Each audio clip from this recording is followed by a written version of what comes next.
Here we are at Chapter 14, Part 2. We were just discussing the Earth's history, the geologic timescale. So the longest portion is the first portion, the Precambrian. You can look at how long that compares to the rest of these right here. So 80% or so is Precambrian. And we had very little diversity then. By the end of it, we had just gotten to soft-bodied invertebrates. And then you had what was called the Cambrian explosion, and lots of modern animal phyla had begun originating. Then you had more plants, jawless fishes. The Devonian is the age of the fishes. Then we get reptiles, amphibians. We get tetrapods on land that are going further away towards like reptiles. And then we go into the Mesozoic area, the Triassic, Jurassic, Cretaceous. We get dinosaurs. We get gymnosperms. Those are like conifers, like pine trees types. And we get flowering plants. Then we get mammals, birds, angiosperms. The flowering plants keep getting more dominant. We have primates. And then 5 million years ago, we started having ape-like ancestors of humans. And then 1.8 million years ago, humans. A good way to remember this is camels only sit down carefully, perhaps their joints creak. COSDCP TJC. And that geologic timescale is important, and it goes along with plate tectonics and how the different continents have shifted. So if we look back to about 245 million years ago, you have this single landmass called Pangaea. And that's why we see similar species with common ancestry, like on the western edge of India and the eastern edge of South America. It's about 180 million years ago, Pangaea began to break up. So there you would have that allopatric speciation, where these animals were no longer able to breed together, or other species, and they could have some evolution occurring in species. So the fossil record reveals that there were usually these long, stable periods punctuated by mass extinctions, and after the extinctions you'd have these huge explosions of diversity occurring, these new species forming. So that fits better with the punctuated equilibrium model of evolution. An example of mass extinctions that's the best known would be an extinction that occurred about 65 million years ago at the end of the Cretaceous. That's what caused the dinosaurs to become extinct. Meteor hit, dinosaurs weren't able to cope, and that allowed these opening of spaces. All of the spaces, the niches in life that dinosaurs occupied were open. So mammals, which were mostly like small rodent types at that time, were allowed to diversify into all these different species. So how do we classify all these different species? We use what's called systematics. So that's the study of biological diversity, and taxonomy is the naming of them. So identifying, naming, classification, taxonomy, it's very intricate. And then this is one area where you have taxonomists that can be very specific on specific types of beetles or ants that they study. They classify them. They're looking for new species all the time and looking at how they fit together. Linnaeus is basically the founder of taxonomy. So he found that formal naming system that we use today, the genus species, where we're Homo sapiens. Dogs are Canis familiaris. It shows how closely different animals and plants are related to each other. So let's look more in depth at the naming. So all species have a genus and a species. So Homo sapiens, like I was saying. Felix domesticus is domestic cats. Canis familiaris is dogs. You'll notice that they're all written in a very specific way, and that's on purpose. We didn't just italicize for fun. You generally italicize, and this genus is capitalized, the species is not.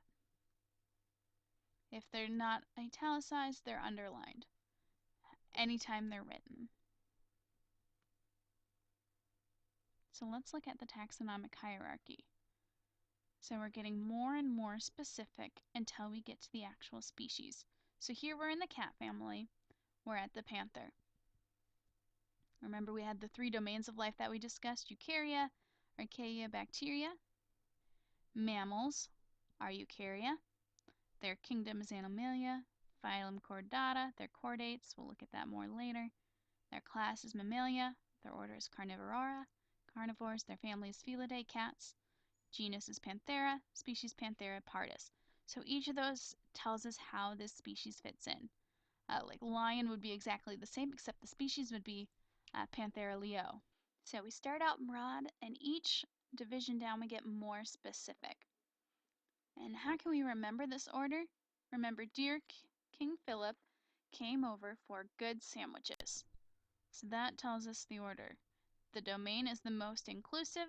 The species is the most exclusive. It excludes every other species other than the specific one that we're looking at. And then, for example, elephants would be the same through Mammalia, and then they would be different order down. Humans would be the same until Mammalia as well. We would be primates and down. So the whole goal of classifying is to reflect phylogeny, how things are related, how they've evolved.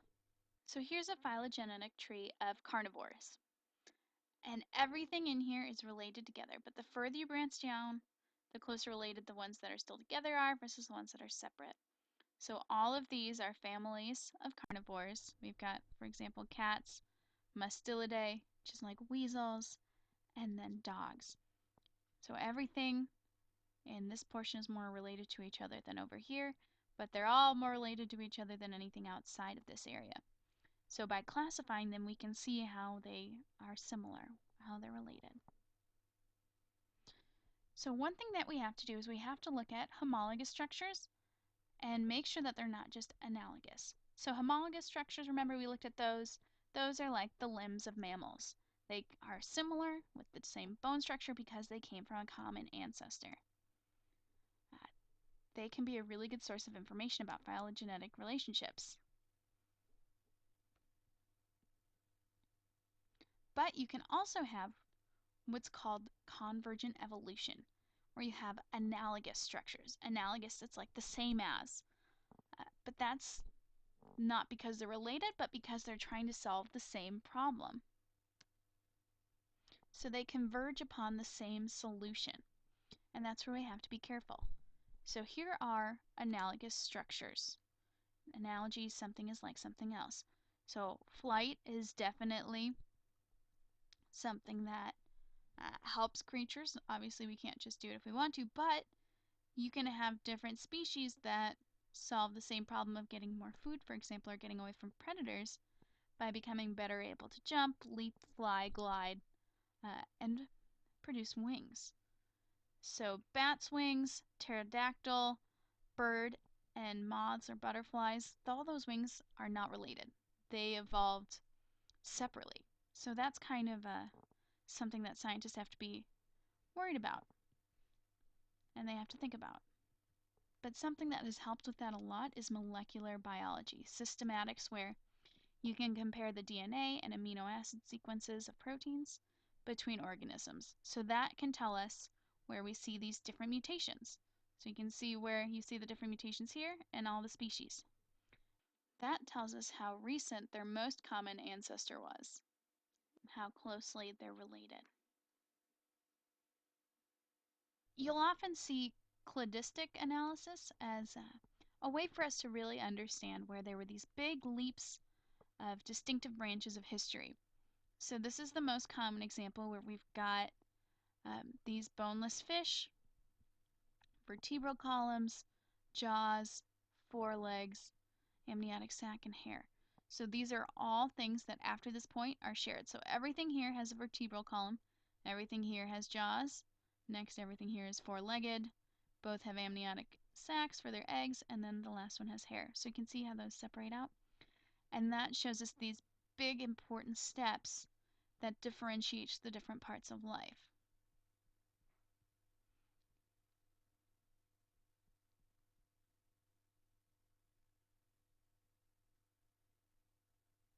So each of these then gets more and more specific.